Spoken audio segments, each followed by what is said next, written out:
What? Hey, Welcome back, everyone. Welcome back to the takedown of Retrospects, the new episode of Cardboard Hands. We are here with a small business who is by the name of Pika Drew, who we have our first plaintiff. Little beknownst to Nick, this is a whole trial, not just about this takedown of small businesses that Nick's been on a rampage for. This whole bear market, this whole thing, we can all blame on Nick. It's not anything else. He is the sole cause of it, and this podcast is going to get to the bottom of it. But welcome back, everyone. Welcome back to the podcast. We are joined by a very special guest here, Pika Drew. All jokes aside, thank you so much for coming to the podcast. Longtime friend of ours. I don't think you've necessarily been on maybe in a call-in show. I feel like you came onto my channel at one point, possibly, or something like that, or I saw you on but anyway, he may or may not have been on this channel before. And if you want to check him out, you should check him out on Instagram or on Discord. He's very active in the community. You may or may not have heard of him before because he's certainly been involved in his fair share of scandals, just like this one that we're going to expose just shortly here. So Nick, Drew, how's it going, guys? Before we get into this takedown that's going to happen, what are you guys up to? Going great. Thanks for having me, guys. Honored to be here. You're just leveling accusations. Nobody's safe. Nobody's safe. I'm excited to hear what's going on. But I'm doing good. I'm doing good. Yeah, so before the stream, we were just talking about a few things, mostly about how Labubu's just very, very quickly disappeared during the bear market, and Nick hadn't said a thing about it, and it got me thinking that he's been dangerously quiet about Labubu's this whole time. So I don't see any, but if anyone in the stream, say it in the chat. If you see a Labubu popping up, if the camera wiggles, you see all those boxes down below his desk start stacking up, I want the evidence there. I need to see it because I have my suspicions. But first and foremost, I just wanted to start off with a little joke, a little something lighter on the schedule before we get into some of the topics we have here. Drew, the reason that I'm having you on actually, is it's sort of a joke because it's not really a joke. Not that, I was already wanting to have a guest, and in the Oak Discord, shout out to Professor Oak's Discord, which Nick is not a part of anymore because he's too busy these days. But something came to light that there was a certain banning in a certain Facebook group that happened, and it was sort of a big joke in the group, like, hey, I'm banned from, I think, like Verbank Pokemon. Yeah. Verbank, yeah, and Pikachu hadn't even realized that he had been banned, and it got me to thinking, like, I wonder if I'm banned too, and I didn't know anything. And so sure enough, Mason chimed in, Mason Cardinal Gaming. He said, oh yeah, you're not special. I've been banned 7 years from, from that place. Don't worry about it. And so I had to look. Of course, I'm banned. And so we kind of got, Drew was, I think he was a little bit more of a detective about it. I just kind of let it go. I was like, sure, I got banned, whatever. It must be for something stupid. He looked into it a little bit, and he asked the moderator why, hey, man, why, is there a reason? Because I think you would mention, like, you couldn't think that you did anything. You follow the rules. You're very respectful. And from what I know about you and all your online postings, you're very respectful. I would never know. You're not like a troll or anything like that, like I am, to be honest. But so you asked, and they said the reason that you got banned was they had a screenshot and everything lined up. They had it ready to go. They had all this case. They had like a PI on it, and they had someone sniffing out the orders. And it was all it all came back to one single post where in the comments, you said, someone asked, actually, you didn't prompt. It wasn't prompted by you. They asked you, hey, where can I get Japanese boxes for good, cheap wholesale prices? And you literally just tagged, at Retrospects. He's a good guy. You can check him out. And that got you banned for life. And they have a no ifs, ands, or buts. You don't get it. No strikes. You don't get 3 strikes. You don't get 2 strikes. You get 1 strike, you're out, and you're banned for life. So apparently, Nick, how do you respond to this? You've ruined at least one small business without even trying. How many businesses have you wrecked trying? Because at this point, I don't know what to believe, because this is looking really bad, man. The allegations are pretty bad at this point. Those Facebook groups are filled with haters, man, for sure. Like I don't know, they're always like super gatekeepy. No, like for like I get you have to have like rules for communities. People start posting whatever in there, but like I don't know, man. It's not like he was like pushing a product on anybody. It's just like, hey, like if you want to, you can check this guy out. If not, like no worries. And for all they know, like I could have been in the group. You know what I mean? So it's like, yeah, I don't know, kind of whack. I felt bad. He texted me about it. Like I felt bad. I appreciate the shout out, obviously, but yeah, I don't know, man. Facebook groups I haven't had like great experience with Facebook groups, so I tend to avoid them. But I am sorry for anybody's business who has been impacted by, especially if you recommended me and my wholesale services. So my heart goes out to you this holiday season. How have you been able to come bounce back from this hit, Drew? Has your business been irreparably damaged, or are you able to like somehow scrape back the massive amount of sales you're probably getting from this Facebook group? Because we all know Facebook groups are probably the easiest and best way to get highest top dollar market from the best buyers you can possibly find, right? Is that my understanding of Facebook from? Well, when Retro left a wake of destruction in my business by getting me canceled on social media, it was a hard time. I really had to buckle down and do some soul searching. But luckily, there's like 20 Facebook groups with like 50,000 users, so I just joined a bunch of other ones, and it's been fine. Always trying to plug Retro whenever possible. One of my like favorite side quests in the hobby, but yeah, it's not been too bad. I was surprised by that because like the individual was specifically looking for like you mentioned, a plug for Japanese product, and so I just like gave the person what they wanted. But yeah, it's no big deal.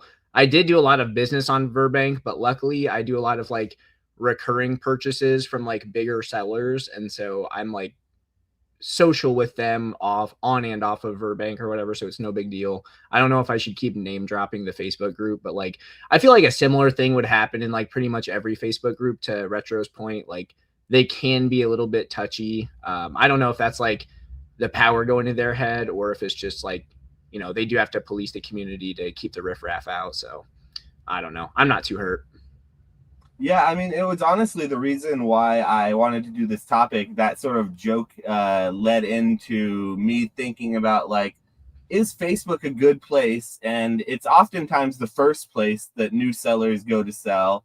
And often sellers like myself, I do a lot of business on Facebook as well. And I've been selling since, like, 2019. So it's not like I'm a first-time seller either. So I wanted to kind of talk about this topic, especially moving into more of like what we would call a softer market, or as the thumbnail implies, a more bear market.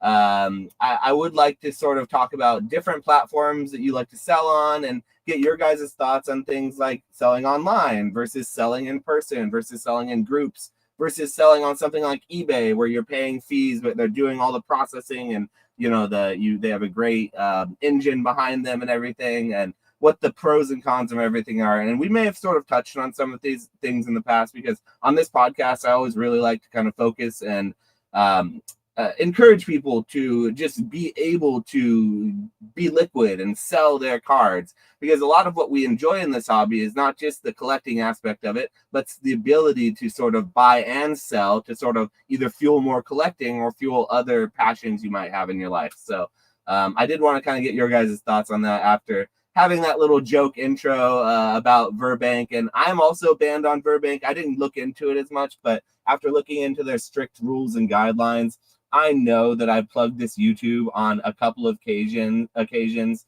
just on posts, not thinking anything about it long ago. And I'm sure that's why I got banned. I honestly didn't even know that Facebook group still existed, because once you're banned from the group, it just disappears. And I'm a part of so many other active groups that it didn't occur to me until Drew made the post. And I was like, oh, I wonder if I'm banned. And sure enough, yeah. So it's really, it's kind of funny, but it is very kind of interesting, because I'll use that as an intro to my thoughts on Facebook, is that Facebook is often given a really bad rap, and it's like you're often fed the negativity in the comments, and you have to sell for lower than market. That's kind of the rap it gets. But I actually find really great buyers and great reach on Facebook groups, and I do a lot of business on Facebook, so I have kind of the opposite interaction. It's just about how you go around doing it.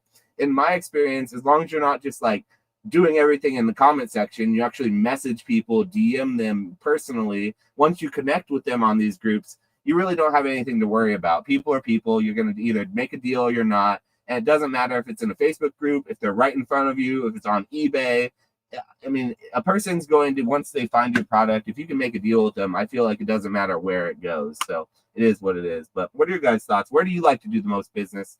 And what do you think about just in general platforms and selling platforms? You want me to take this one, Retro? First, yeah, you can go first. Okay.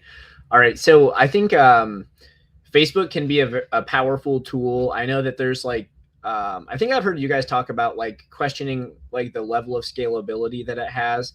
I definitely see that as like a selling platform, and I sell nothing on Facebook. I exclusively use it to source raw English singles. But yeah, I think it's got its limitations. Like the strict guidelines can probably be a setback. And then also, I'll say this, like the biggest thing that people mess up with Facebook is they don't stick to like the classic Danism of buy or don't buy, like buy or buy. If you are messaging a person and you're going out of your way to like arrange this deal and you agree on a mutual price and then you ghost them, that's going to give you a bad reputation. And I think that happens way more commonly. I suspect that happens way more commonly than like one might be inclined to believe, because it's just like window shopping, right?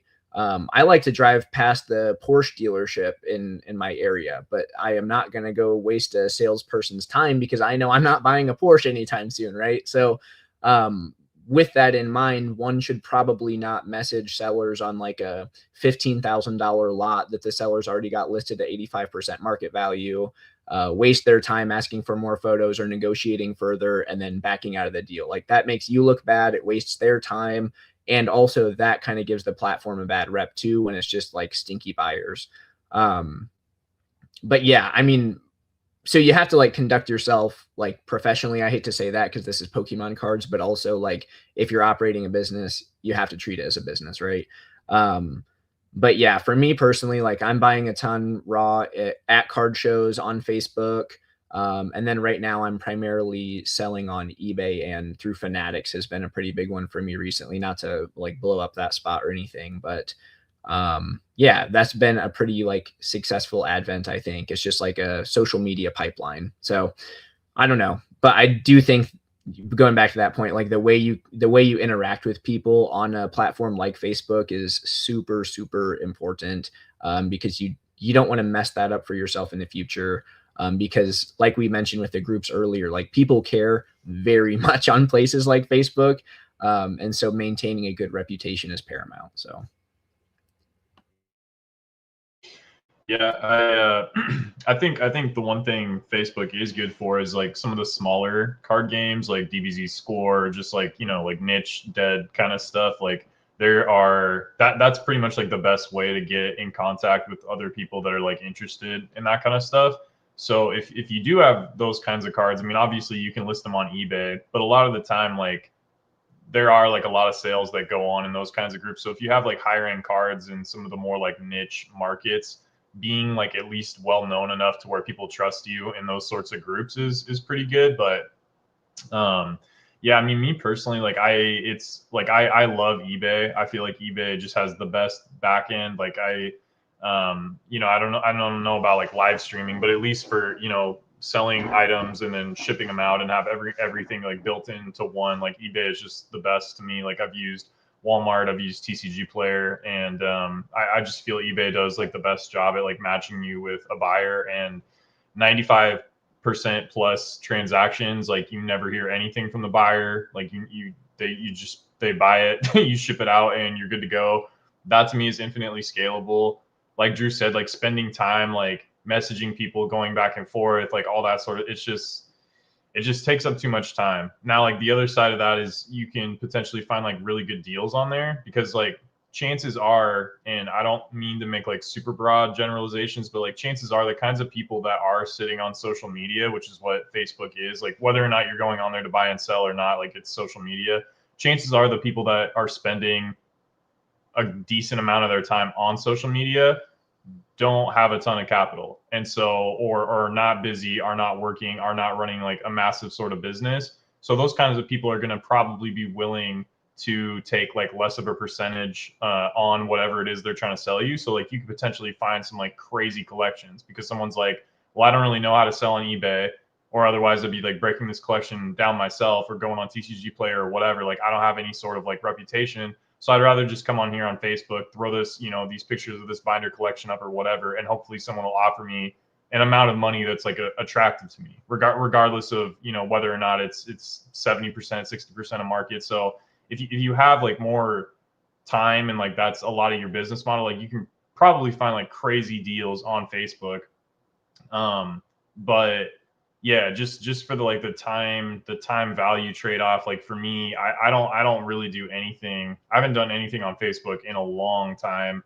I think the last thing I did was when Dan consigned like a bunch of that DBZ stuff with me, and I like got it graded. Like a lot of it was like I can throw this on eBay, but like putting it in that group, I was able to make sales because it's like I know the kind of guys that are gonna buy like these really niche cards are gonna be in this Facebook group. And so that was maybe like a little value add to like help Dan get the max value out of that collection. But it's just eBay. Like I tell people that like all the time. It's like people try to get cute with it. They want to avoid taxes. They want to avoid this. It's like, dude, if you just went so hammer on eBay, like it'll reward you over time. Like the algorithm is really set up to compound good decisions and good seller behavior. So if you are a good seller and you ship things on time and you're getting good feedback consistently, it is a grind, but like I personally feel like that is going to go the longest for you, or the longest way for you, if that made sense. So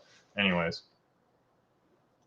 Yeah, it's definitely true. I feel like the fact that you don't have to deal with your seller a lot of the time, or I mean your buyer or the seller for that matter, when you're dealing with eBay and online sales, even TCG players like that. It's just the ease of service and the ease of transaction and the ability to just get on your phone, do it at 3 a.m., not have to transact or interact with anyone, to have your card shipped to you, arrive there 3 to 5 days later in most cases.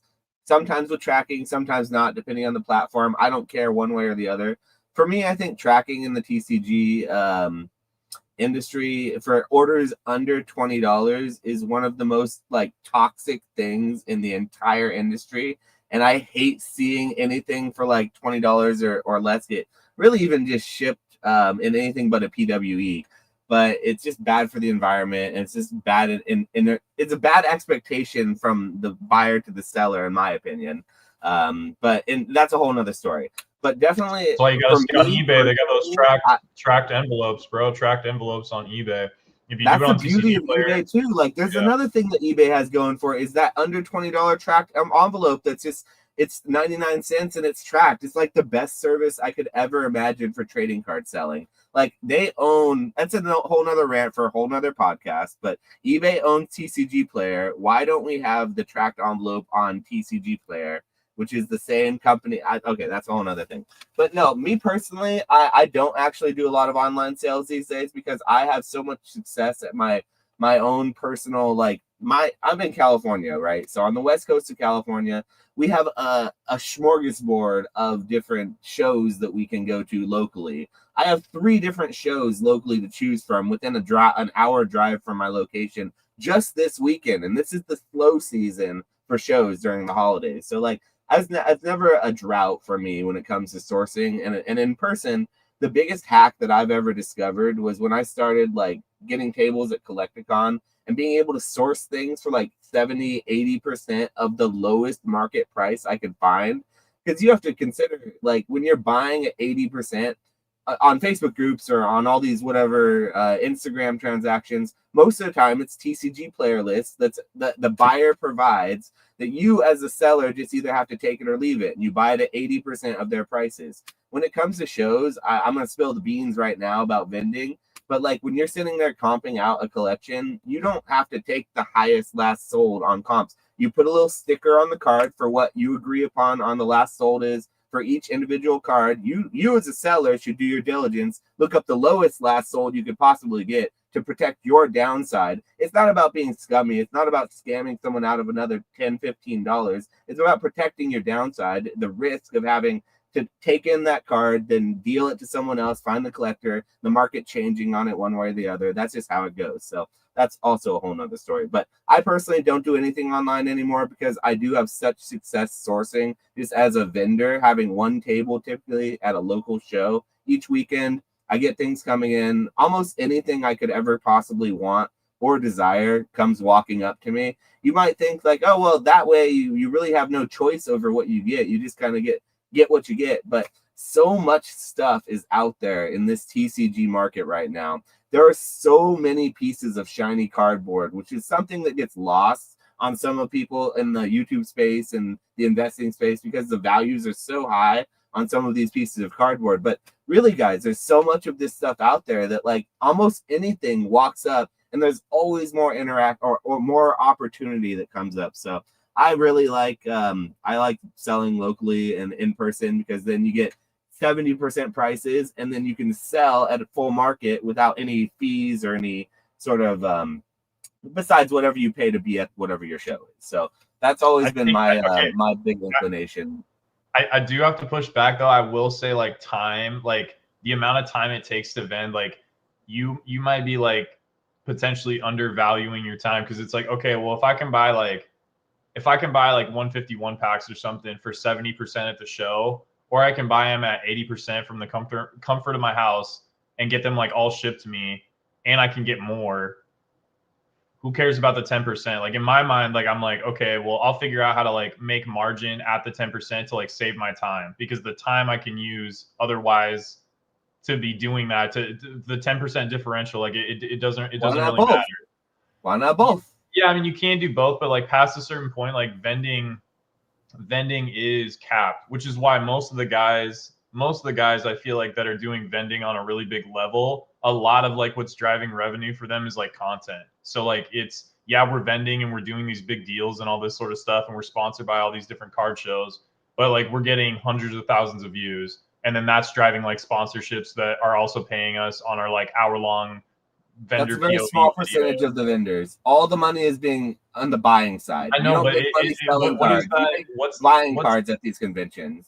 For sure, but like, what's that? Is it Pareto principle where like the top whatever, like the top 5% of vendors are accounting for like most of the set? Like I mean, there'd never be like a way that you could keep track of this, but I imagine like the top 5 dudes that have like entire sections or whatever are doing orders of magnitude more than like the remaining 80% of like small vendors with no branding. Like it's all going to these dudes, and that's why they're able to sell like, you know, merch and all this sort of stuff, because one, it's like the parasocial relationship thing, and two, they're also like well capitalized too. So it's like, you know, if you go up to that kind of vendor, like they're, you know, that they're going to cash you out and be good for it type thing.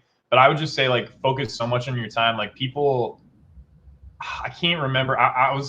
Dude, I have a string of videos I want to make, but like one of them, and I just started watching this dude. I've heard about him like be talked about so much in like the business space, but his name's like Alex Hormozy or whatever. And I just started watching his stuff, and now I like stuff pops up on Instagram for me. Anyways, the other day, like one of his posts popped up, and it was basically just like message to my younger self: the people that like talk the most spend the less, kind of, or spend the least kind of thing. And like it's so true, dude. Like the people that like waste your time, that tire kick, that do all this, like they spend the least. Like they'll hit you up like once a month or something. But then people spending like 5 figures, like big money, it's just like, hey, is this still available? Yes, payment sent. Like that's it. And so like if you can figure out how to curate your demographic and curate the people that you're dealing with, you can do like so much less work and like have so much more of your time back and just rely on like one big thing. And I know people are like, well, you know, like don't throw all your eggs in one basket. But like when you find somebody that's like crushing and consistently crushing, like you don't need to worry about it. The dude that's like a live streamer that's like, hey, can I have these packs and I'll pay you in a couple days after I get paid out from whatnot. That's the kind of person you want to avoid. Like the kind of people that need like the extra little handout, that need like, you know, things to be put on credit or for you to give them a special deal in order for their business to be successful. If like your business is relying on people giving you handicaps, like you're not going to grow. And those aren't the kind of people that you want to be in business with. You want to be in business with the people that are like already crushing it and don't need anything extra from you. And like you can rely on those kinds of people. And like that's something that you can build from. So I don't know. It's kind of like a rant with vending, but it just goes back to the point I was trying to make about like your time. Like your time really, really matters. And most people undervalue their time in like an insane amount. Because it's like, okay, well, if I go to the show or if I drive here and meet this person and I'm getting this, it's such a good deal. But it's like, dude, what could you have done with that like 2 hours you spent? Or in the case of vending, like all day. Like if you had all day and you just let that shit sell on eBay and you're like, oh yeah, but I'm paying like, you know, 13% fees. Well, like realistically, what are you taking at the show? Are you getting 100% for everything? Probably not. You're probably giving 90% on some stuff. You're probably giving 80% on some stuff if people get like a big bulk lot.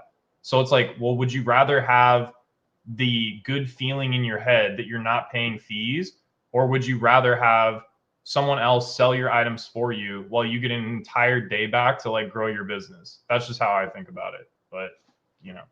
That's definitely valid. But at the same time, I do feel like there's some sort of benefit to selling things that would sell in person when someone's in front of it versus something that someone has to scroll through and find online and search. Like it's just a totally different demographic of items. Like you could sell plushies on a website and you could have a whole plushie website and never sell a plushie all day, you know, have the nicest website. It's all decked out. It's on eBay. You have tons of competition for plushies. But then you have a plushie stand at a convention with good foot traffic. You'll sell tons of plushies and you'll have a great business model. And so you'll sell through, your sell-through rate will be way higher. Maybe even you sell for a slight discount than what it is because you're not shipping, or maybe you sell for higher. I don't know what the business models are for these plushie sellers. I just know they're selling a lot. And I just know that online, I could go right now and buy a plushie from the Pokemon Center or wherever I want, but I'm not doing it. But when I'm walking around those conventions as a guest, my wife, she always buys a plushie. You know what I mean? She could go at any point and buy a plushie right now from Amazon. But being at somewhere, same thing with purchasing a booster pack. Same thing with purchasing a mystery pack or like a loot box or any sort of a in-person experiential right, but like sort of you're item. almost, you're almost illustrating the point. It's kind of like that. I would liken more to like the checkout line at like Target or Walmart. Like they put the chapstick and the candy and all that shit in there because they're easy, like quick discretionary purchases, right? Like you're a cigarette smoker. What do they have in the checkout line? They have like, you know, a little 3-pack of lighters. You got kids. What do they have? Candy. They have like playing cards. They have like all this, and they used to have booster packs until, you know, like TCGs went crazy. But like they have these little things that are easy, but those things are not. It's not a mutually exclusive thing. Those things are also selling online. So someone that's like wants a plushie is also gonna. It is never going to be the case that you will sell an item at a show that would not have sold online. That's never the case. Ever. And on that topic too, like something that you mentioned earlier, Retro, is like eBay's algorithm is very rewarding for like positive seller behaviors. And that includes taking the time to fill out things like item specifics is something that you and I have talked a ton about too. Like I don't run the biggest eBay store by any stretch of the imagination, but I have like higher in like the listings or whatever, like as they pop up when someone does a general search for any given item. Some of my listings pop up before larger stores than mine because I fill out more item specifics and little things like that. Or like I have the listings where it's like you just update the quantity, and I've sold through many of them, so that gets so much engagement that it's like fed higher. So part of it is just knowing the platform that you're utilizing for sales. And eBay is rewarding the best match. They're not rewarding like lowest list unless people sort that way. The number one thing that they're looking for is best match. So I don't know how it would go. Like I would assume that on the topic of plushies or whatever, like if you're listing consistently a bunch of plushies in that category, then you're going to be like boosted in the algorithm or whatever. But if you just have like a one-off, like, yeah, you're probably not going to have that much success. But yeah, I guess that comes just down to the platform. It Yeah. depends on where you're selling, probably, and what you're selling and what type of algorithm. As sort of like if you're on eBay, you're doing the right things, like you said, with the item specifics, you'll do better. And it's just like knowing your audience is important, and knowing where to find your audience is important. That's always been the case when you're selling anything, and it's the case with platforms too. And I guess this argument, it's more of just a discussion than an argument. There's not going to be a definitive best place, but it's just more of a preferential for whatever I guess you're selling. And I do find that I get a little bit frustrated when I do go to shows, because I go so frequently, to Nick's point, that when they're slower, when I don't have people in front of me because there's not a lot of foot traffic, or there's not been a lot of advertising, so not a lot of word gets out about the show. Maybe it's a smaller first time show. I do get frustrated with that, because it does feel like it's a waste of time. Because in my opinion, the best thing about vending is being able to actually acquisition and buy.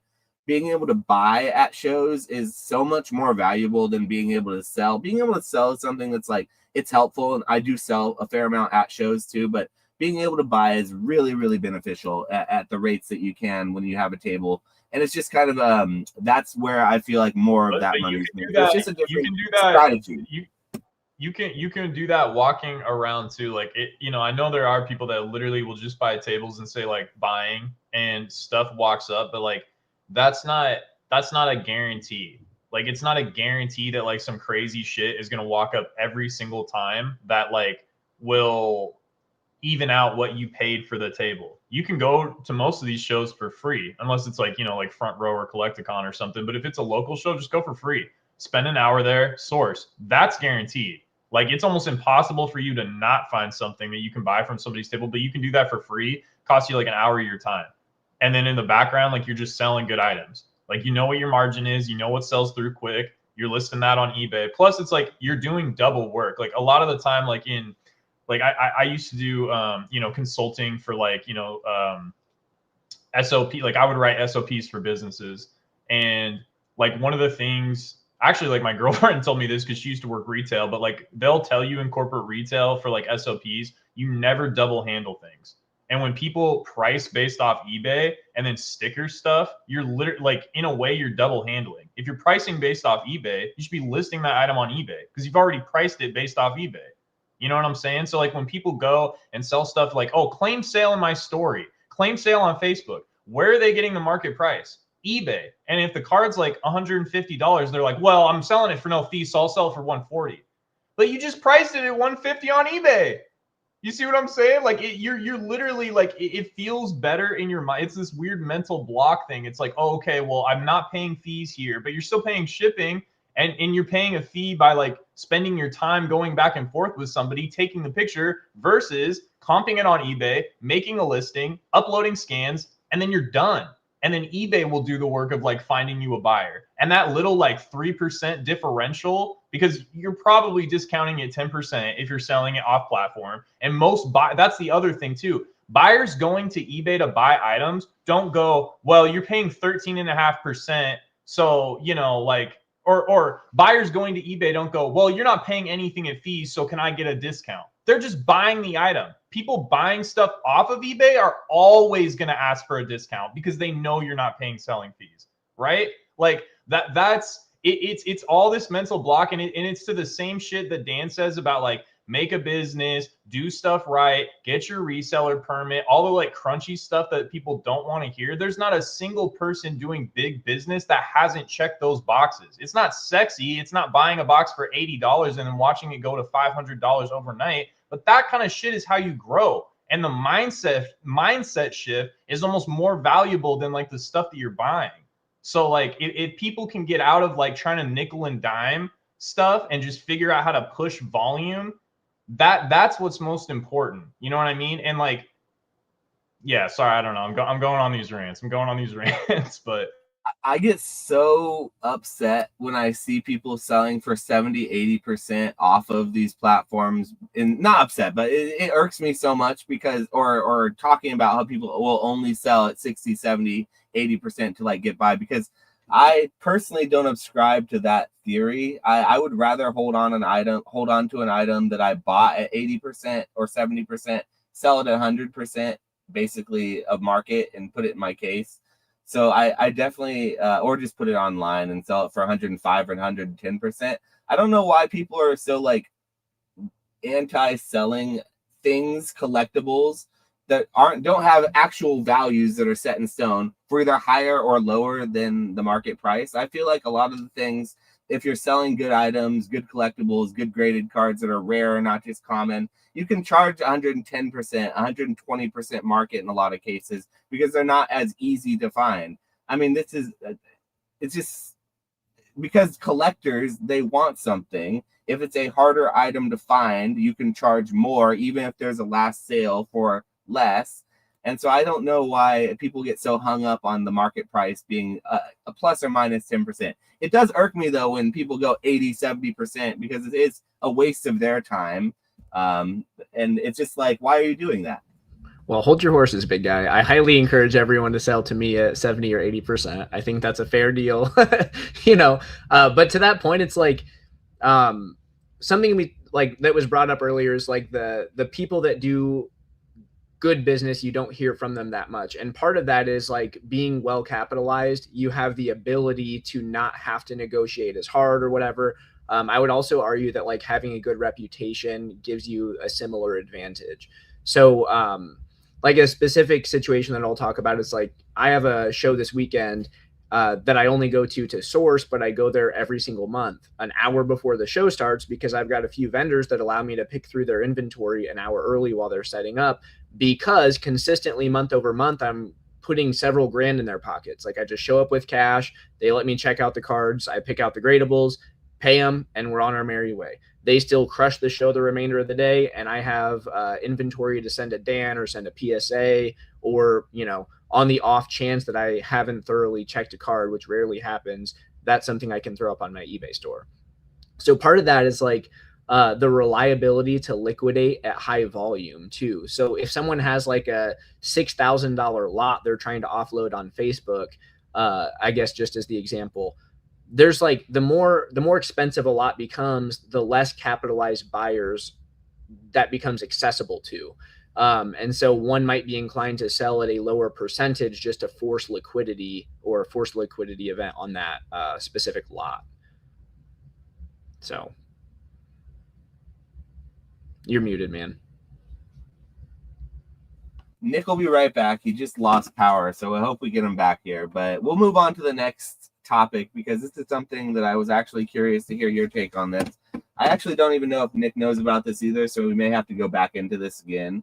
But as far as where, just to put a little bow on the last one here, best places to buy and sell cards. I think it is important just to buy and sell wherever you're most comfortable, but most importantly, just to dip your toes in if you've never done it before. If you've never sold, get a listing up on eBay, make a seller profile, maybe check out TCG Player. It's a great place to start, or even just go to a local card show. But by all means, don't just sell for 70, 60% because you don't know how to sell and you need forced liquidity. Try to learn how to sell before that happens, so then you're not forced into that situation. That would be my best thoughts. But anyway, moving into the next topic.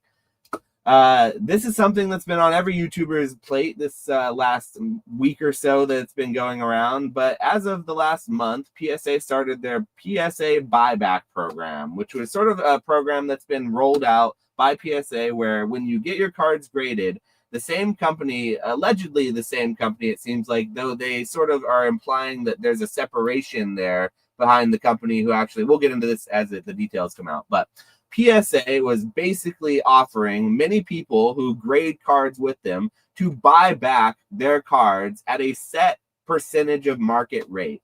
And in many cases, that market rate was a very generous rate.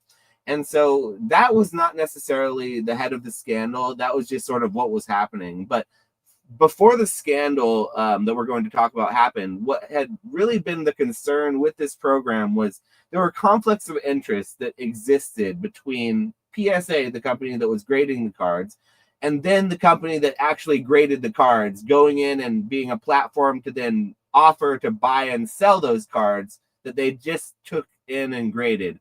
It seemed like there were some concerns going around in the community with that company getting involved with the acquisition of those exact cards and then selling and buying them back to us.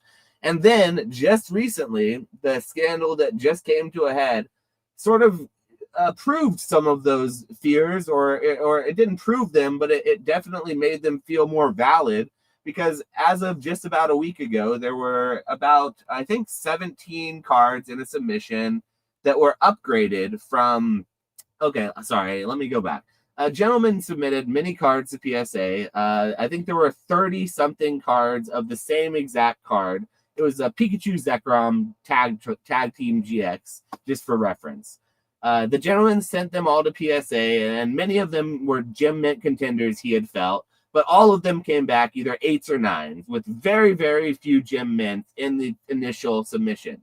And so I think there were 3 or 4, yes. So there's just a few. And so as the submission came back, PSA, as they are wont to do recently, they made offers on the cards for their PSA 9, PSA 8, PSA whatever price that they were going rate card ladder rates, which is all fair and good. And so the gentleman ended up taking lots of those offers on many of those cards and selling the cards directly back to PSA. And that's not the scandal. The scandal comes after the fact, when the same gentleman goes back and checks some of the certifications after he had sold them to PSA. And then when he goes in and goes to check those certification numbers, he finds that those same cards in that submission were upgraded from 9s to 10s. And he had basically been paid out for 9 price, but then after he got paid out for 9 price, they were upgraded to 10s for allegedly for PSA to do whatever with. But I think the implication is that PSA may have upgraded them to then potentially sell and make a couple extra bucks, which sounds preposterous for a multi-million-dollar company to potentially skim off a couple dollars by upcharging or regrading. And so the whole thing sounded completely preposterous, but it was put out by this individual that it happened. He had the evidence, the screenshots, and it was looked into a little bit more, and it turns out it actually did happen. PSA then made an announcement and made a statement acknowledging the fact that the grader who actually went and so first of all, they acknowledge that this is supposedly a one-time offense. This happened one time, and it's not something that normally happens. But initially what happened was the person who made that initial submission and got all those 9s, they posted it on TikTok. They posted their grade reveal, the one that you get back from PSA every time you get a submission, the fancy one that says you can share to your TikTok. They shared it on TikTok, and they said, holy shit. This PSA entirely railed me. Like they took me out back, and they did some bad things to me, and this is what my submission looked like. Wow. And he kind of laughed it off, and he posted it on TikTok, and it got like 800,000 views. It got almost 1 million views on TikTok just because it went viral, because everyone was used to seeing. We all have experienced that same thing that this guy experienced, getting all PSA 9s on a modern English submission. That is not new. That is something everyone who submitted PSA before. Honestly, if you told me that's never happened to you, I can look you dead in the eye and tell you you're lying to me. You don't even have a PSA submission. I want to see it right now. And you can't pull up on your phone. Collectibles. Yeah. So if you're telling me you've never gotten that happen to you, then either you're the luckiest person alive or you're a dead liar. But anyway, the guy ended up posting on TikTok. The grader, and this is all via PSA, they said this themselves, that this is what happened. This is not speculation.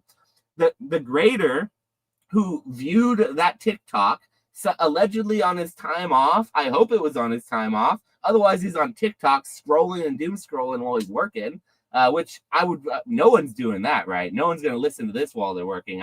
That is awful. I mean, no, just please do, guys. I'm kidding. That's a total joke. And also, we dropped memberships down below. So if you felt so inclined, I'm going to try to keep doing these podcasts a little bit more regularly. And I felt a little bit more comfortable putting memberships in. So maybe we'll talk more about that later.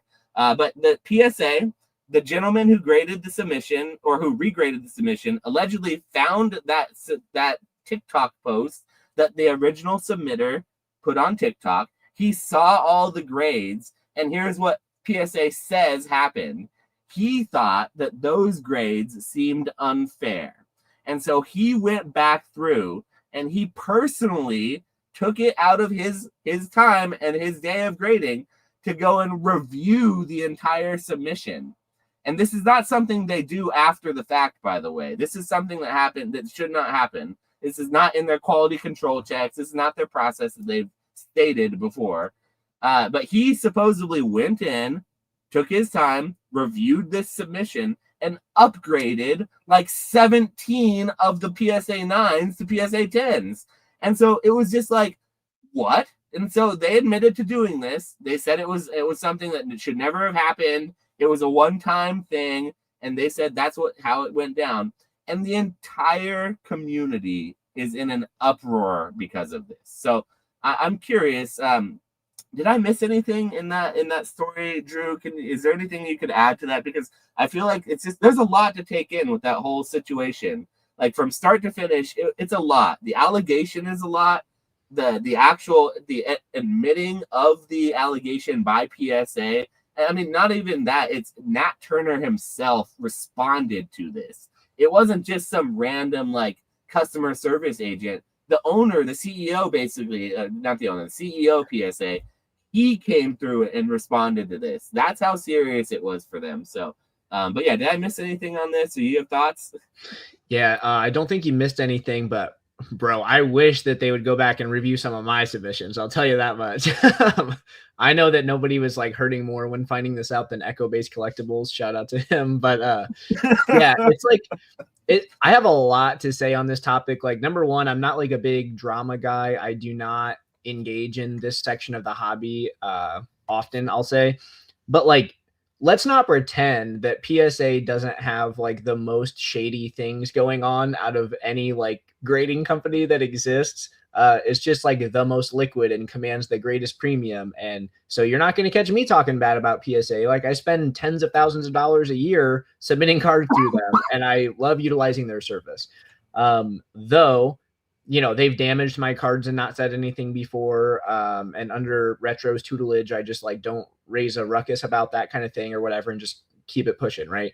But there's always all kinds of controversy. And I'll say that to show them a little bit of grace, not that they necessarily need it, but like if you're doing anything at scale, there's going to be like some percentage of mistakes. And even if it's like 1%, right? If you're looking at 100 transactions, a 1% defect rate is, you know, still somebody's worst day. Like, it's somebody's worst transaction.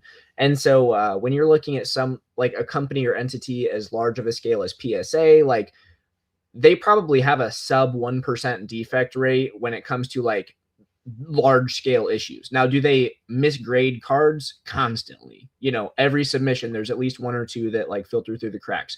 Sometimes that is at your detriment and sometimes it's your benefit, right? Like, I've graded cards that I sent in thinking, you know, like, I don't know, not very many vintage cards, I suppose, but there's some where I'm like, there's a little bit of chipping on this, like it's a generous 9, and it'll come back at 10.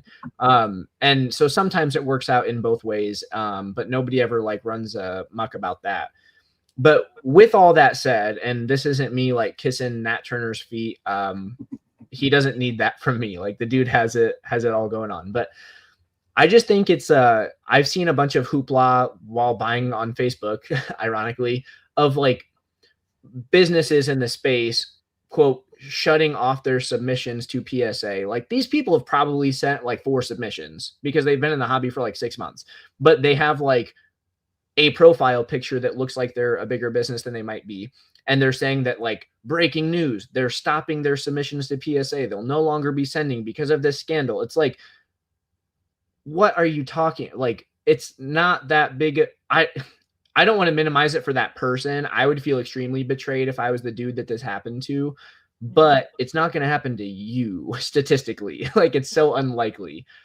To your point, though, the guy that this happened to actually feels great about the situation. He said it was amicably. So his response after, he was very transparent on social media about everything. This whole process was very documented on social media, which is what's very interesting about it.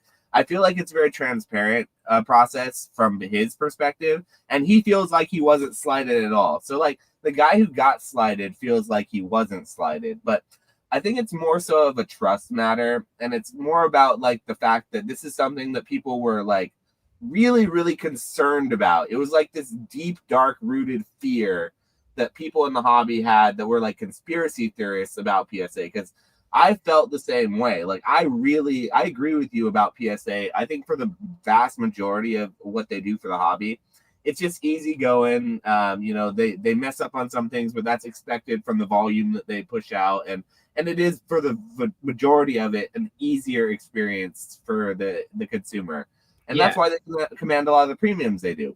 But at the same time, there's a little bit of me that's like wondering, like, how did this happen? Why? What exactly is, and like, why would you ever do this as the grade? Like, what kind of incentive could there possibly be as the grader to go back and read? So, because I always try to wonder about incentives with things. Like, what's the company's incentive? What is the perpetrator's incentive? What's the incentive of the person throwing the accusation? You know, who has the most to gain out of this, and who has the least to gain? To me, the person who has the least to gain about all of this is the guy who was scrolling on TikTok, the grader, who decided to go then and then regrade the submission, and then, because like, what's he get? A bonus if he gets like if he bumps up? Does PSA give him a bonus if he gets more 10s? Like, how does this even happen? I'm just so curious. It makes no sense, and that leaves my brain down more questions, because the fact that I can't understand how it would logically happen leads me to believe that there's something else there that I'm not privy to. There's another situation going on, and it just makes me and while I don't think that people need to like cancel PSA, I do think that there is a level of transparency that should be had with some of these processes that isn't there. That they're claiming they don't have access to. Like, so I guess one of the defenses that PSA had for this whole situation was that they don't have access to the card ladder offer system. So like the whole system that like offers to buy back the cards from the people grading the cards don't have access to the offers and the buyback. It's like a different system or a different program, something like that. So that was like part of Nat's response in like defense to why PSA wasn't trying to manipulate or have a weird, like, you know, situation. But it doesn't make sense to me. Well, and like maybe obviously the graders don't have a price chart next to them of like what the value of each card is in a specific grade or whatever. But like, obviously, like we know just from right now that there's PSA graders that are fans of the hobby and watch content on places like TikTok where they observe the cards that they graded, right? So, but like, yeah, that aside, I see Henry's Pokey Corner in the chat. Like, yeah, PSA is not going to lose much sleep. This is not like something that they're going to sweat. They have had much bigger scandals in the past that they're not sweating. So what that leads me to, though, is like the bigger thing, in my opinion, is like I don't want to like call it a conflict of interest, because I don't want any like legalese. I'm not that dude. Like I'm not a lawyer. I'm just a guy. So it is kind of weird, though, that the company that's in charge of assigning your card a grade, which does have a connotation of value, can send you a direct offer on said item without it ever even leaving their facility. That is kind of weird. With that said, I have accepted many of PSA's offers. Sometimes they're offering up to like 90-95%. Sometimes they're offering as low as 60% or nothing. That happens too on very liquid cards. Right now I'm only sending off like $40 tier stuff or higher. And there's like some alt arts that they just straight up like didn't make an offer on, which caught me by surprise, because to be honest, if you can game the system and you find like the most liquid cards that get the highest percentage offers from PSA, like you could run a small operation, asterisk next to the word small, by just only ever touching the card one time. Like you get it from wherever you ordered it from, send to PSA, they keep the card, sell it to people gambling. So that's kind of cool. And I think people might be sleeping on that a little bit. But yeah, I do think that just conceptually that's a little bit odd.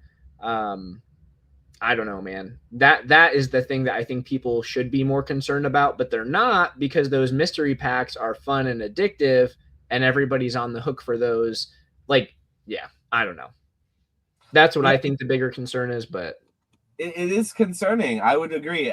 Even though, like you said, neither of us are lawyers and we don't know the real the law definition of what a conflict of interest is. From my understanding and what it looks like is what it potentially could be, maybe a conflict of interest. It feels like it's weird that a company could do that and just kind of have the whole market. So I don't know, maybe it's something that's regulated, maybe it's not. I don't see a lot in the cardboard industry ever getting regulated. I know there's a lot of talk about with all the mystery packs and power packs and all that kind of stuff going on, that like I eventually they had to go in, and with the sports betting, like the apps with all of the the fantasy draft kings and draft bets and all that stuff, they had to eventually, for the beginning of time, when they first started with those, it was legal everywhere. I bet you could just do it, whatever. They eventually had to regulate that, though. So I don't know how regulated it is. They're probably still in the wild west when it comes to like those sports betting apps and stuff. And then same thing with like those gotcha games on the computer. I mean, there's so many things within our society that just work within that whole like gambler's mentality that's meant to just get you, just kind of take your money and get your engagement and then basically run away with it for nothing. It's just the whole societal movement, it feels like now. So I don't see cardboard getting regulated before some of those other maybe more toxic and more upfront and personal social issues are out while they're out there. Like, I just don't see that. So yeah, I think unfortunately for those who don't like mystery packs, who don't like the power packs, they are here to stay for the time being. I don't think they're gonna get regulated. In fact, I think they're gonna only get far worse and more prevalent in the and more aggressive and more toxic before any said regulation were even going to be thought about happening. And PSA having their own now that they're offering their own basically mystery packs that they do is just so like, it's just another layer. Like, they could have gotten away with just buying and selling and then selling to a third party company that then made the mystery packs themselves. But now they're involved with it too. It's just like, it's just getting deeper and deeper. And I think even they know that where before they may have wanted, and I don't know, I can't speak for PSA. Obviously, this is speculation. A guy in a, just randomly in his closet talking about Pokemon. But like, I can't say what they're going to do next, but I would have thought that they would not want to push the envelope farther. But it feels like it's the opposite. They want to push the envelope a little farther, a little farther, a little farther to kind of see how far they can go with it. But now they realize I don't think they can keep going as far as they want, Yeah. And it's just really interesting because like you see the mass appeal of some, like, so broadly it's perceived as attractive to do like something along the lines of sports betting. Like, everybody that I know, almost everyone that I know that watches sports participates in sports betting. Even somebody like that's generally considered as pretty wholesome in the hobby, like Twice Baked Jake, he does content over the mystery packs now. Like, but like, man, if you hop on Reddit right now and I think there's like a whole subreddit dedicated to these things, you'll see people that hit like an insane rip, like someone hit like a PSA 10 Japanese Torchic Gold Star, and it's like they got a $19,000 offer on that, and then they accepted it, put it all back into the mystery power packs, and came out with a goose egg. Like, people do stuff like that and think that it's like competent or justifiable, but then they'll like, poo-poo on Dave Ramsey because he's telling you not to have credit card debt. And it's like, that's the order of thinking that we're facing here. And I don't know. I don't want to get too judgy or anything about that, but I don't know. It's a strange environment. Like, people wrap their brains around justifying the most senseless things, and that is certainly one of them. But like, you've sold a ton of mystery packs. And that might not make you a bad person or anything like that, but it's like, the reason that one would do that is because it is such a like liquid opportunity. It's such a liquid product because it's massively appealing to so many people because they just like the perception of getting something that might be worth more than the amount of dollars they're smacking on the table. When in reality, like, the first 30 minutes of this video gave you a pretty good idea of how you can go out and actually make money off of Pokemon cards. You can go to a card show and buy cards at like 85, 90%, grade them and sell them for way more money than that. But that's not the thing that people are attracted to doing, because it like presents itself as work, and people don't like to do work. People like to gamble and have fun and piss away whatever opportunities, you know, financially that they might come across. And yeah, it's definitely something that I personally don't like to engage with as much as some of my customers probably do. I understand that about my customers though, and it's sort of hard to see sometimes because I sell slabs, singles, I sell just individual packs, I sell mystery packs with like packs in them, I sell some with just a slab, I sell a variety of different items. But it's like the ones that I sell the most of are oftentimes the ones that are associated with like the chance, the game, the gamble associated. And I lean heavily into those mystery boxes and packs because people like them so much more than when they buy the single product. So like, for example, I'll put 5 booster packs, right, in one example of one of my boxes, one of the iterations. I can have 3 of those 5 packs be sort of a desirable pack and like 2 of them be a less desirable one, and put a value associated with that. And it's good value based on just market price alone. Just you go in TCG, but a person would never go personally and go and click in each individual item and buy each individual item for its market price, even if it's above the market price of what's advertised. So it's like a $50 box. It's like $60 of stuff, $65 of stuff. Sure, it's worth more, and people are very happy about that. But it's like sometimes $65 of stuff that it's cool, but you wouldn't necessarily buy. But the same person who buys that thing would be very happy to get that item when it's packaged up in a random box and presented to them as like a gamble or a chance to get an even higher item or something that's like they're not expecting, because they don't know what they truly want and they're just buying impulsively. So it's the whole Labubu, it's the whole mystery box concept, it's the whole like, you know, even I feel like just everything is leaning into that these days, and companies are finding it better and better to lean into it because that's what consumers want.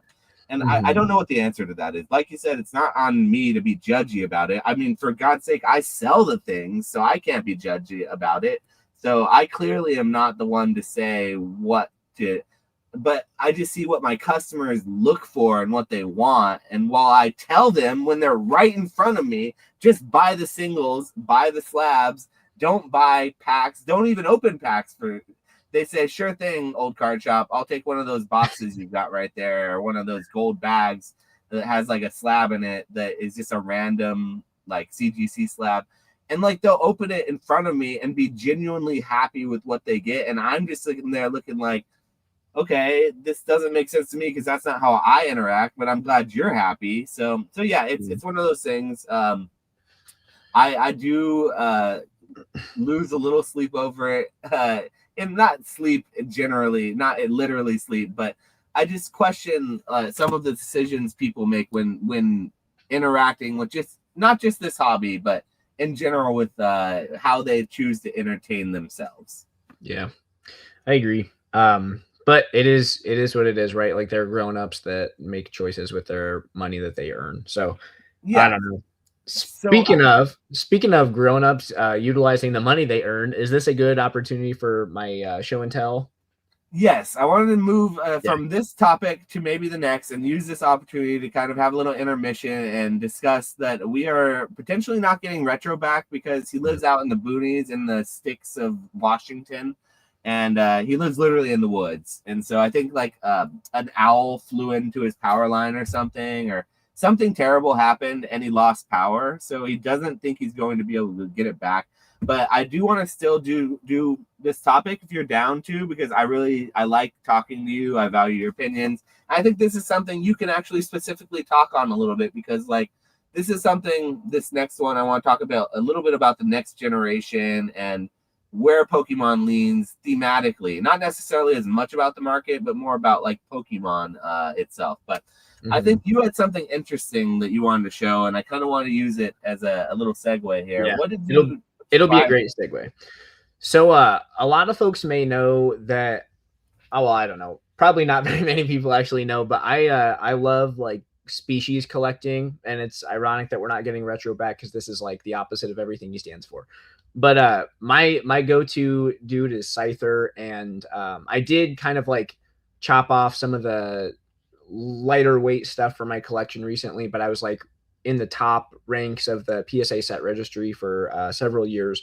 But you've all probably seen the classic jungle Scyther. This is just a beat up, PSA 1 contender.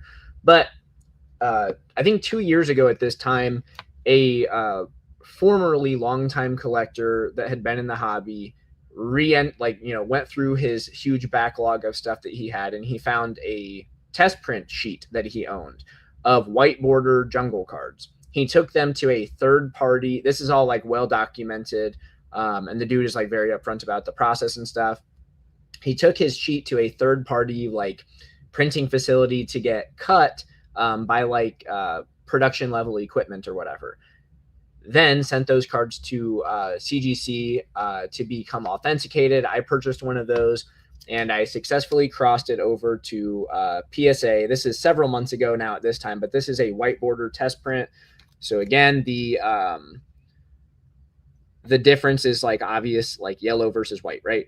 So this white border test print thing, to my knowledge, I consulted people like TCA Gaming, some other folks that are big into like the vintage, novelty items. TCA Rusty had said that he has a couple white border test print sheets, but from other sets, and he didn't personally own any jungle ones because I was trying to get a feel for how many might be out there before I actually made the purchase. And I know that there were about 8 Scythers on that specific sheet that was cut. And so you can see that this has like square corners and stuff. But I was also familiar with another set of white border test print cards that had just kind of like popped up into the PSA Pop Report at one time.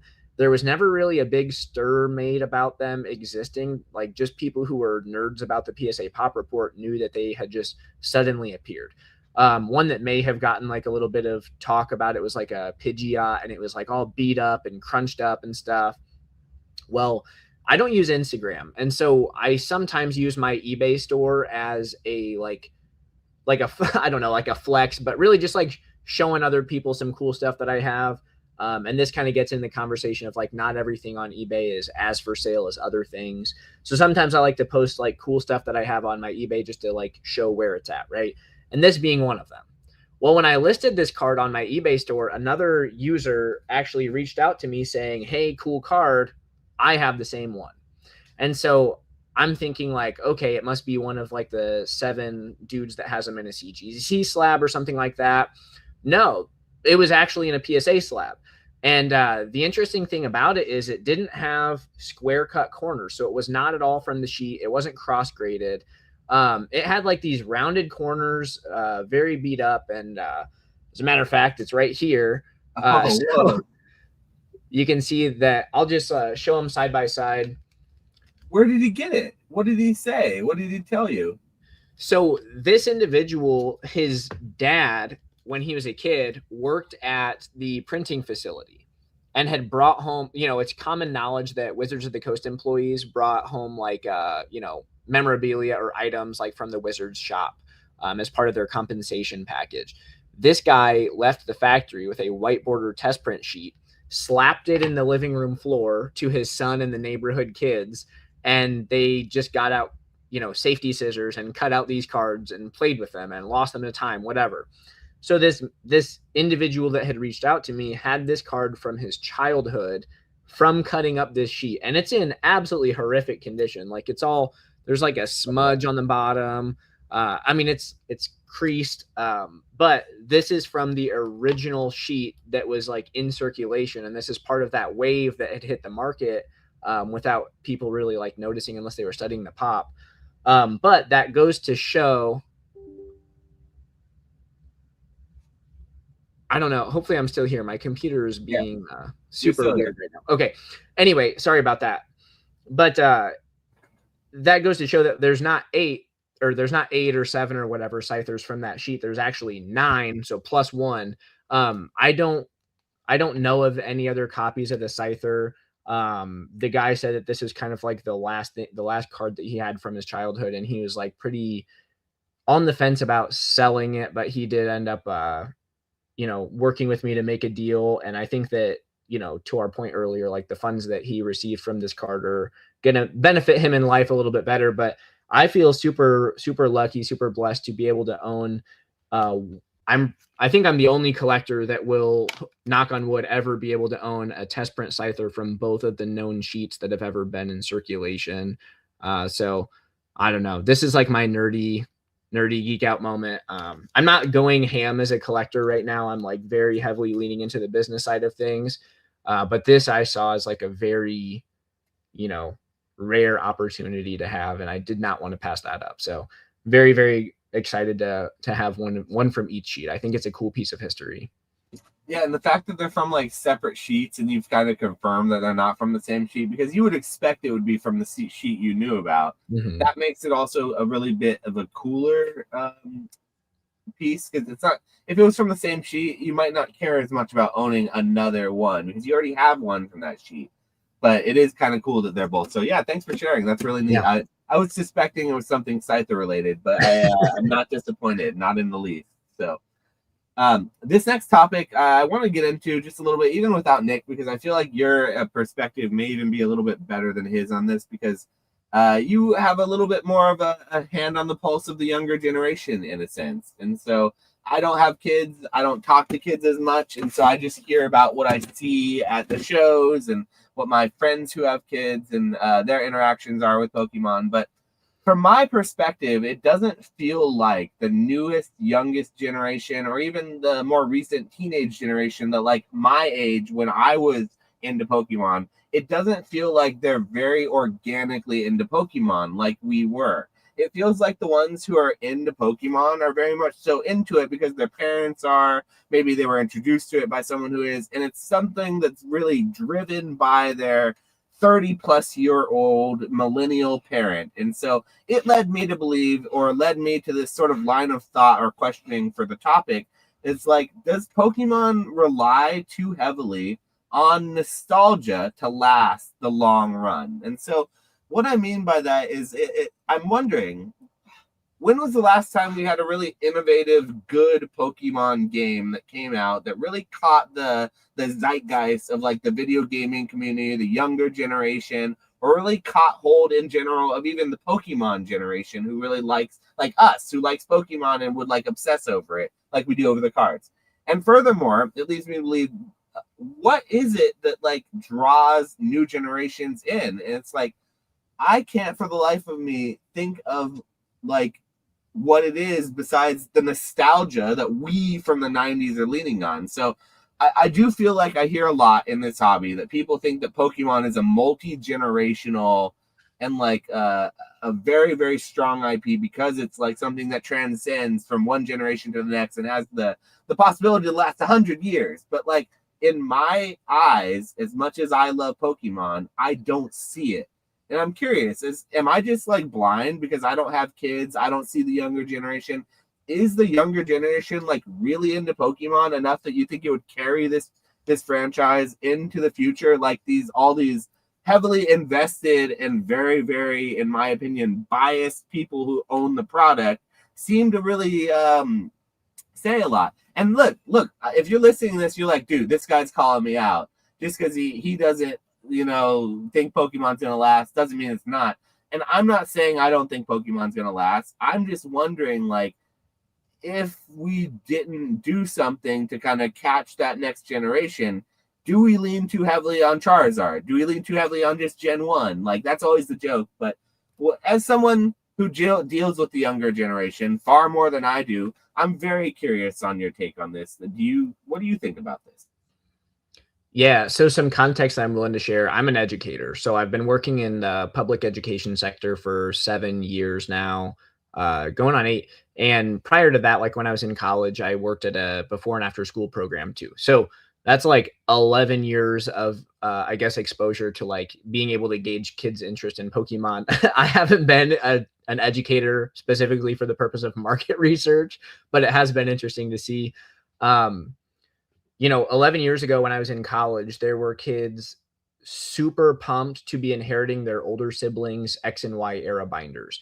And they would bring those, trade them, geek out. They were playing Pokemon, I guess, yeah, it would be just X and Y on the like 3DS at the time. They were geeking out over those games, loving it, having a blast. Going into the Sun and Moon era, more of the same. Like personally, I think those games weren't as cool from like my perspective, but I guess that maybe goes to your point of like it didn't fit the narrative of like what we expect as like nostalgia milkers. But I don't know. It's like consistently year over year, I always see kids who are really excited about Pokemon, and it's not necessarily the fact that they're into like the brand new species. A lot of younger, participants in this space are still into Charizard because Charizard's awesome. It's a fire breathing, dragon slash dinosaur, whatever you want to, represent it as. But like, yeah, I definitely don't see a shortage of enthusiasm. I see kids daily that, trade their cards and stuff like that. But I think that there is this weird social leverage that happens in the hobby, specifically whenever we get into a time where people are really pissed about scalpers. That's when, you'll see like the cringy posts of like, my daughter wasn't able to get any cards because this guy sat there and cleared out the vending machine of all 4 packs. Like, I think that you're probably more disappointed than your child in that situation. And whether that comes from like the packs were actually more for you and you were hoping that you had like something valuable pop out of it, or maybe you were like internalizing a lot of value out of providing your child with that experience.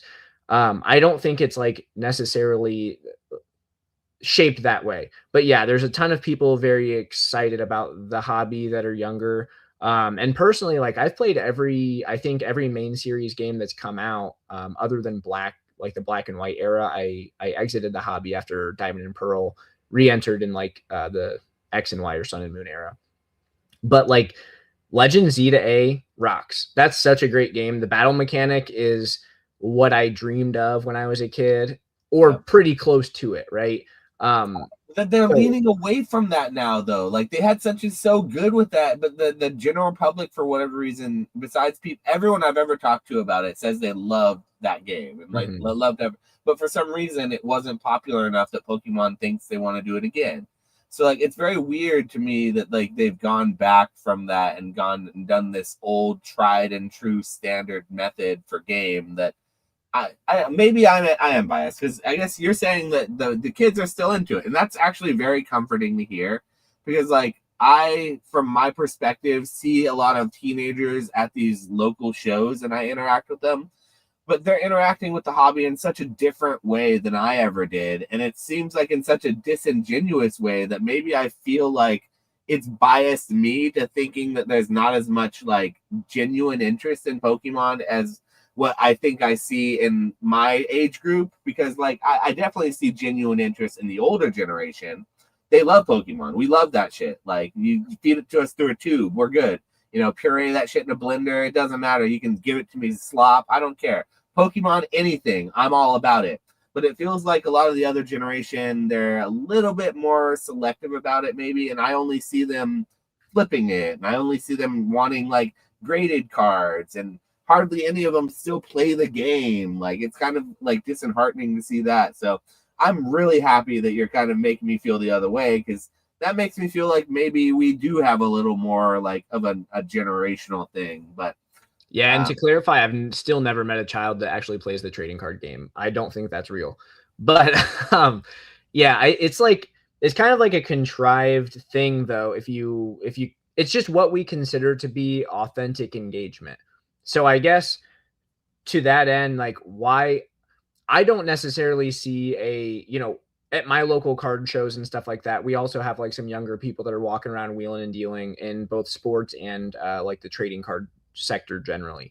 But I don't view like when I see them doing that, I don't think of that not being a genuine interaction with the hobby. I just think it's different. Similarly to how a lot of jobs that people our age, generally speaking, have didn't exist when we were kids. That doesn't mean that they're not authentic jobs. Like there were probably 0 people selling Pokemon cards out of their closet when we were kids, just like being realistic, but here we are. And we have, people like Retro who are billionaires, and, you're not doing too shabby yourself, Mr. Shop, but we have people who are making life-changing money selling Pokemon cards out of their office or, their basement or their closet, like whatever the case may be.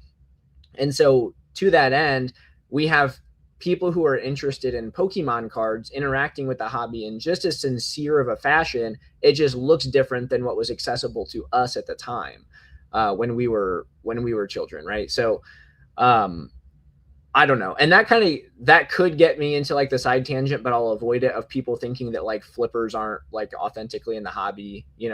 I run a 6-figure business on eBay, and I just showed you like the nerdiest crap you've probably seen all day. You know what I'm saying? So I think it's just, I don't know.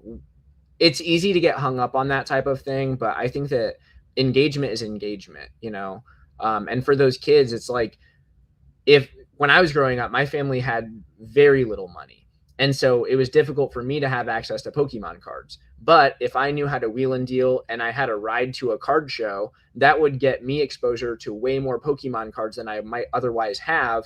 And it would have taught me like the art of making a deal. So in that regard, maybe they're getting a more wholesome experience with the hobby than what you or I might think of. So. Yeah, and that's what these conversations are good for. Like, my perspective is strictly from a wheeling and dealing perspective on the other side of a table, without that genuine interaction with the kids, like on a day-to-day basis, seeing them in their territory, actually enjoying the product. So it makes me happy to hear that, and that's one of the reasons I did want to talk about this topic while you were on, because I thought you'd have a great perspective on it as someone who probably deals with that age range a lot more authentically than I probably do. Just generally speaking from your workplace. But yeah, I do think that Pokemon in the long term is probably okay. It's just a topic that I think it's fun to thought process and have that little mental thought there. But I do think that they lean a little too heavily on nostalgia. I think they could do well with potentially innovating a little bit more here and there. I think the cash cow that is Gen 1 is great and all, but like, and then also the model that is the game that they release every new generation, it works, but it would be really nice to see just a little bit more innovation from that top company who is allegedly as successful as we know them to be. And it's just like, I can't help but be a little disappointed when a new game and a new generation comes out and it's literally just the same, but with like more Pokemon that I don't really connect with that much. And maybe that's me as an older person, but I think the younger generation feels that way too. Similar about the games. They like Fortnite a lot more than they like Pokemon, I feel like, or like, these other more popular video game franchises. It's not like Pokemon is popular because it's like a good game. Like when we were younger, it was popular because it was like the best Game Boy game. It was all we had, and like everyone played it because like you didn't have a ton of choices, but even if you did, you'd still play Pokemon. But now you have all these choices. It's just like, different. Yeah, I think part of that too, though, is like the fact that you feel that small amount of disappointment in the back of your head, that tells you that Pokemon's just not over yet, and it gives you hope for the next release, right? And they do progressively get better. And with that said too, there's always like innovations like Pokemon Concierge. If Retro was here, he'd definitely have brought that up by now. Great show. Like phenomenally innovative. The artistic touch is absolutely insane. Like the actual producers of that show, the artists behind all the characters, so many hours invested in that. I think that the hour count was published at one point or something, like it was mentioned somewhere. I have like maybe a made up memory of that, but it's just absolutely ridiculous quality. And then like the new game, Pokopia or Pokepia. I saw Squeaks and Radar and Mason. Shout out to all of them. They have a new podcast and they were talking about this. That game's not up my alley, but there's always been Pokemon games that came up that weren't up my alley. Like the whole Pokemon Ranger, like those types of games, or Mystery Dungeon. I never really enjoyed those. I was always about the mainline games where you collected the badges. And the Legend Z to A did kind of move away from that whole like archetype or whatever. But yeah, I mean, they're releasing slightly different things. And there's always those, I'm with you. Like there's always things that when Legend Z to A came out and the graphics weren't, PS5 level, it's a little bit disappointing, but also that's kind of Pokemon. Like that's kind of the essence of this IP, right? Like you don't want, I don't know. there's always there would be definitely a consumer base for a game a little bit darker that maybe like you tap into like Team Rocket and you're plugging into that world or whatever. There would be a market for that type of thing.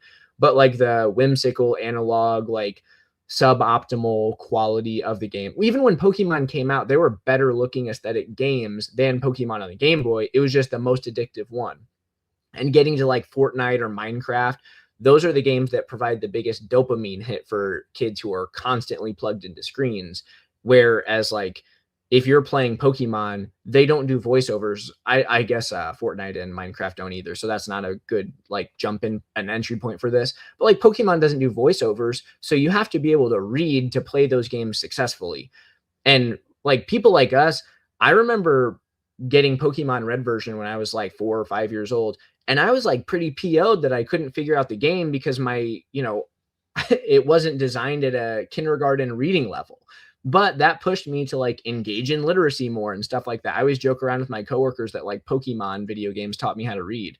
But like that's kind of true. But you don't get as big of a dopamine hit after like trying to solve this arduous puzzle or find out where to catch your favorite Pokemon as you do from Fortnite, where it's like constant, engagement hit. Like you're always, the map is always shrinking in on you and there's people in the lobby chatting and, I don't know. That's just where my head goes in these situations. But yeah, I feel like I shouldn't complain too much about how the Pokemon game is going because it is selling more than ever and it's getting more people involved, allegedly. Just because it's not up my alley doesn't mean that it's not succeeding. That's always sort of where I come to with these conclusions that we have with these talks. That may not be for me, but I'm glad it's working for someone. Mm-hmm. But I guess I just question sometimes the company, because some of the things they do, it feels like they're geniuses, and the other things that they do, it feels like they're just not even trying. So I guess that's life in general, and that's just how it goes. That being said, I wanted maybe just bring it up down in the chat, see if anyone had any last minute questions or anything. Put them down in the chat, and we'll go and answer them. But before we leave, I feel like we can't leave this chat or leave this channel or the stream or the podcast without at least mentioning how the market is doing right now. And so we've made jokes and mentioned a little bit, but the last thing we'll kind of talk about before, if we take any questions or anything, if anything comes up, is the current Pokemon market. And I just want to know what your take is and what you think, because I already know how I feel. We've already talked about it on the channel ad nauseum. I already know how Nick feels about what the current coming bear market is going to entail. But how are you feeling about the market these days? What do you think is going to happen in the next 6 months? And are you doing anything differently in your business? And I guess to the point of the scrolling bar, will the bear market send TCGs into hibernation? That's very funny. No, I don't think so. I think that the market is still absolutely ripping right now, like a 10 or 20% correction after 300 or 400% gains. That's a drop in the bucket. And that's what people need not lose sight of. And if we use history as any example, like you and I have both been through a couple market cycles now, if we both got back in the hobby around 2019, think about 2020. That was an insane boom. Things were ripping like we never imagined was possible. And I know, like, for me entering just at 2019, I still felt like pretty new. Like I didn't quite have my bearings when everything started blasting off. And so it kind of like scrambled me. And then things did dip around the holidays, because guess what happens around November? Black Friday, people have to stop spending for themselves and they spend for the people that they didn't budget for gifts for Christmas. So there's like a small dip there. Not saying that that's 100% what's going on. But then 2021 ripped even further beyond belief. And it hit such a great breadth of the market, like cards that people, Jake Pokenomics, shout out to him. He hasn't like made content in a very long time, but he always talked about how very engaged people in the hobby used to poo-poo on like primes and level X's and stuff like that. And they never thought they were ever going to get legs. And those absolutely printed. Like that whole mid-era ripped in 2021. And if this follows that same time kind of like pattern, which it's not guaranteed to, then 2026 could be pretty interesting. It is interesting that we go from like a pre-anniversary year to an anniversary year, just like 2020 to 2021 was. But yeah, like all we can do, like nobody has a crystal ball. So we just have to assess what we see in front of us. And what I see is, I've been flipping like almost exclusively for 3 years now. Prior to that, I was just collecting. My first year of sales on eBay, I don't mind being transparent, I did $26,000 in gross revenue. So that's top line, not bottom line. And for me, that felt like a lot, starting with like a $400 seed money, but then there's people doing like crazy numbers too, right? Well, my second year, and this is in a downturning, declining market, I doubled that just on eBay. And then this year I've tripled that. So it's like I went from like 26 to 56 to now probably somewhere in like the 140 gross range. And it's like my business doubled up year over year twice in a declining, crashing, plummeting market where we saw cards drop 90% in value. And so if you're actually like willing, and everyone always like leans into the fact that they're gonna, when everything goes to zero, I'm buying everything. Like the fact of the matter is very few people actually did that. And the people that say that are panic selling to me on Facebook right now.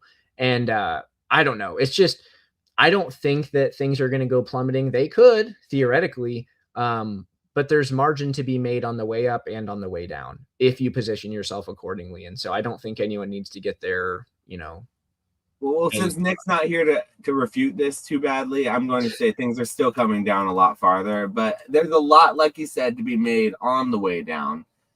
To be honest, I feel a lot more comfortable in these types of markets when things are sort of more, not plummeting, but like things are going up and down. They're not just all skyrocketing on a rocket ship to the moon, because that to me doesn't make sense. Mm-hmm. When good products go up, bad products go down.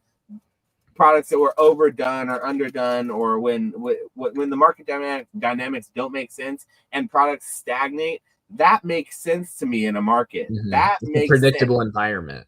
Yes, that makes it more realistic to me. When things are just all unironically just on their way to the moon and everyone's just like, what are you talking about? Pokemon's better than the S&P. I'm just putting all my money into Pokemon now. Woo, woo, woo. I'm an investor. All I do is blah, blah, blah. So like when I start seeing that sentiment, I start getting very uncomfortable in these environments. So I'm personally happy. That's why we're going to see a lot more old card shop content coming out of me, is like when the market is fluctuating and when it's regulating and when we see people making more reasonable decisions.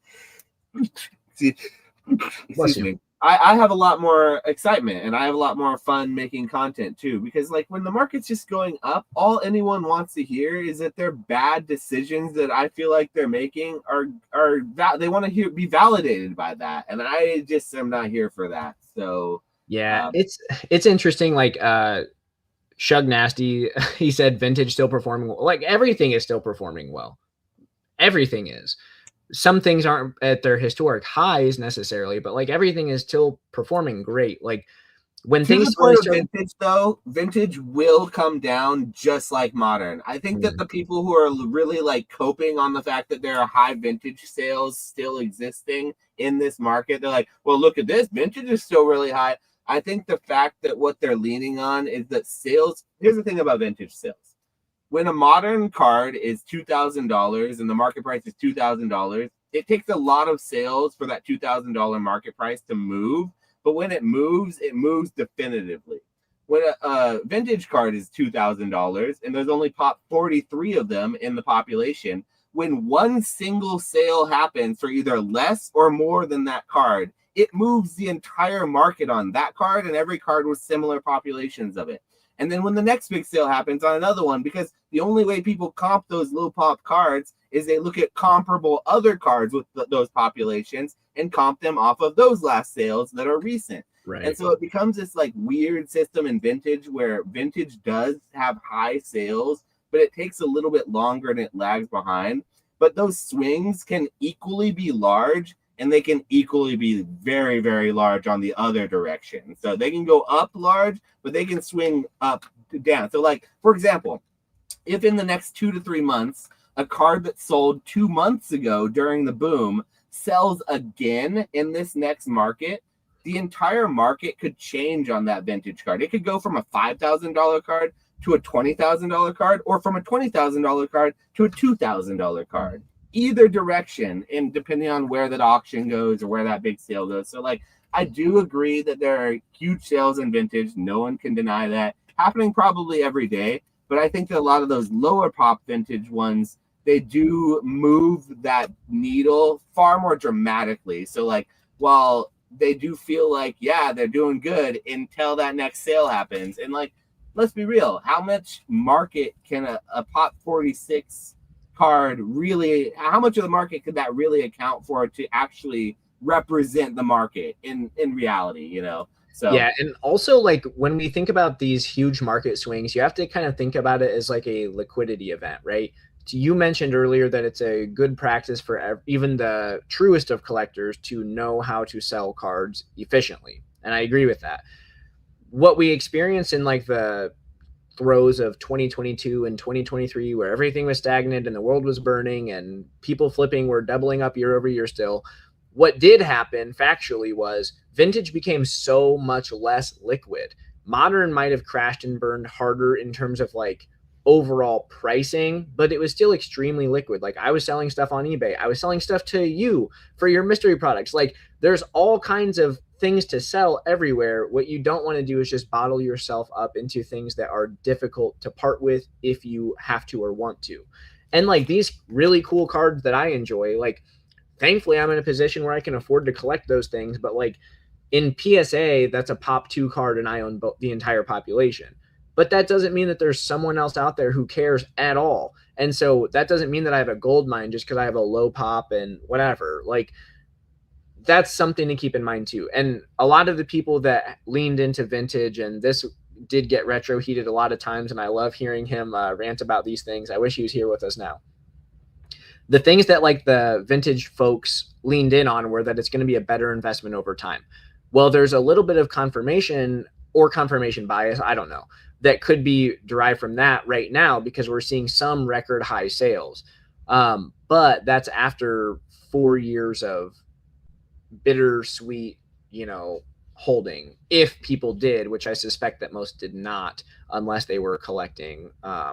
And just a matter of fact is it was way harder to get rid of most vintage cards than it is to get rid of a Moonbryon. And that continues to be true now, despite like record high, you know, sales. So I don't know, but I just think it's like, it goes back to the feast or famine mindset thing. And I don't mean to sound like a finance bro or what, like a frat dude, but it like things become how you think about it. And if you think that the world is on fire, then your life sucks. Eggs are expensive. But if you position yourself intelligently to be able to handle adversity or, you know, not take the full brunt of any adversity that pops up, especially like financially, when you're working in a speculative commodity market like this, like you don't want to be like drowning in debt, for example, is a big one that I'll circle back to. If you're not leveraging your business on credit, then when your inventory like bumps down 5%, it's not as big of a deal because you know that you're just going to get that capital back, plow it into something at the new price, and then continue to reap your margin. You're just going to take a small hit on one like inventory turnover theoretically. So that's just something to keep in mind for all you folks out there. You're still muted, my man. I always come back to the same point as well. It just gets hammered in is that there's so many opportunities in this hobby, no matter what place it's in. Like when the market was ripping and everything was going up, I was super uncomfortable in the market, but you were still able to pretty relatively easily buy and sell and make money in many different ways, however you're comfortable interacting. Say you don't have a lot of time, you just send your raw cards to a consignment service, have someone else grade it for you, they sell it for you, and then pocket the money at the end of the day. It's like the most hands-off. You don't even have to put it in top loaders for most of the services. Yeah, I'm touching cards the least right now than I ever have been. Like I'm making the most money doing the least amount of work. And that's not a flex. That's just like efficiency. Like the more you're doing something, the more efficient you're like motivated to becoming. But like even to that point, like, you're a regular, you have more than a 9 to 5. You're an educator. I know the educators put in a lot more hours than what's just in the schedule, you know. So the fact that you have time to do it means that many of the other people watching probably also do. It's just what your comfort level is, how much time you want to be into it. Not everyone has to put in all the time that someone like a local vendor would do and like going to these shows in and out. I mean, but even you still find time to go to the local shows. So It does Yeah, show. I've got 2 kids under 3. I'm a full-time educator. I teach jujitsu classes on the weekend and I run a business. So I could definitely illustrate that as like, oh, I'm always like way too busy all the time. Well, I'm here on a Wednesday night doing a podcast. Like, you make time for things that you want to do. And working 3 jobs as a father of 2 young kids, like I still, when I'm home with them. Like, I'm not scrolling my phone and stuff like that as much as possible. So it's just like you make time for what you want. And if you have financial goals, then you do what's necessary to achieve the financial goals. So, but with that said too, it's, oh man, I had a really good point. I'm losing it though. I don't know. It's a great way to sort of segue into the ending little outro here though. So if you have anything else you want to kind of say, that's a perfect way to end it. I think your family would probably appreciate it. It's about dinner time too. So yeah. I think it's just like there's always opportunity out there would be my closing message. Like right now you have One Piece ripping. Zard Lurking brings up what is possibly a good point in the chat too about like vintage Japanese maybe not going insane. I sold a Neo 1 Lugia in PSA 10 in like mid 2024 for $800, right? And I know that that's selling for way more now. But it's just like, immerse yourself in what's going on. Don't make silly decisions. Like even right now, a big thing that I've been doing for my business is Fanatics Collect, like grading with CGC and immediately auctioning. That's still a feasible outlet, even though there's market uncertainty and like a downturn. You just have to think about which cards are applicable for that service. So everything that we have in this hobby is just a tool, and it's up to you to assess and diagnose how to properly use that tool at any given time. So the world isn't on fire. You can still do cool stuff. That would be my departing statement. Yeah, and closing statements for me, because we didn't really touch much on this in the market talk, but I do think that the future for One Piece is actually much brighter than I felt like it was before. And so I've been often criticized as being a very anti-One Piece TCG enthusiast, and that has been a relatively true criticism of me, mostly because of my former stance. But I'm closing in, guys. I'm closing in on the most recent arc where they're getting to Egghead. I finally finished. I finished the Kaido arc, and I'm getting through Wano. And I've said it before, and I'll say it again, that if I finish and get current with the anime, I will try One Piece out. And it's looking more and more like that is going to happen. And it looks like the game will have not killed itself by then. Hey. Good job, Bandai. You're doing better. Shout out Gumbrave. Proud of you. Shout out Gumbrave. Somebody clip this, send it to him on Discord. This will make Gumbrave. He's been my biggest adversary when it comes to One Piece. My One Piece takes in the Discord, the Oaks Discord, and shout out Gumbrave. He definitely he wins in this regard because he's been right about One Piece for a long time about like what they've been doing. And I will admit that I was a doubter for a long time, but you can't blame me for it because of the history. Bandai sucks. So that's always been my stance, but definitely now I feel differently about One Piece, and I think a lot of us do. A lot of that is showing. Like the meme right now is there's this exodus of like Pokemon to One Piece as far as like the TCG. And I don't think that's actually happening, but a little bit of that's happening. That has nothing to do with it where I'm coming from this. But it is funny though, because I feel like the game is really it's growing into itself, and I'm happy to see that. Like as a TCG enthusiast, like I like dead TCGs almost more than I like living TCGs, just because I like the mechanics of it. I like the culture of TCGs, trading card games, and like the way that it. And I learned how to hustle. Like you said, you learned how to read through Pokemon. I learned how to make money, how to hustle, how to further my collection by trading out of a binder, just literally trading with my peers, and that taught me how to hustle. So like I do everything in life. I'm a salesman first and foremost in life. That's like one of my best skills in this society. I recognize that about myself, and I feel like Pokemon is responsible for that. So I definitely really, really do appreciate what the hobby offers as far as that's concerned. But yeah, man, One Piece, I want it to succeed. So as a lover of TCGs, just in my core, I'm happy to see Bandai finally doing something right here, because I think One Piece as a anime and as an IP is incredibly strong too. It's such a deep series. Like, do you watch the anime? Are you a fan? Yeah, I'm current on like the English dub, but you miss me with the sub. every time. So I don't know. I think I'm up to like the Wano arc, I believe, is where we're You're at. about at the same place I am. Then I just finished the Kaido part of Wano where like the fight just ended. So like I won't spoil much as far as that's concerned. But I'm almost current as well. I'm just knocking on the door. So yeah, very cool stuff. I think I'll get there. I think my first purchase is going to be probably. I may do this preemptively even when I get into One Piece.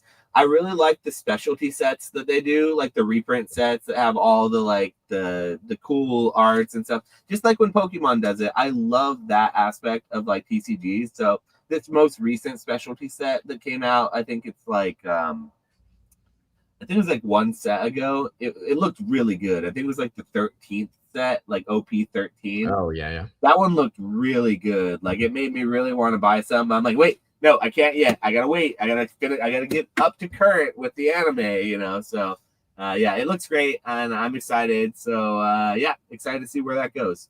Yeah. That being said, thanks for coming, Drew. If you watched this long and if you were here in the chat, we very much so appreciate you. Thank you so much for coming.